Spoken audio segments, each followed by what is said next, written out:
Fair news চেনেলৰ গলৈকে দৰ্শকক স্বাগতম জনাই মই সাংবাদিক ৰুহুল আমিন আখান্দাই দেখাই আছোঁ। এয়া আপোনালোকে চাই আছে লাইটিং গেট, এইবোৰ আটক ধুনীয়া আকৰ্ষণীয়। এয়া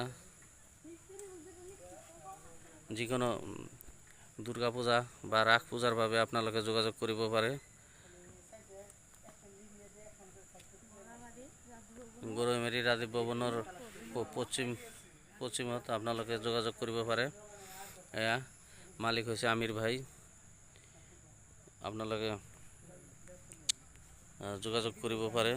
বিভিন্ন ধৰণৰ বিবাহ অনুষ্ঠানতো আপোনালোকে এই লাইটবোৰ আপোনালোকে ল'ব পাৰে।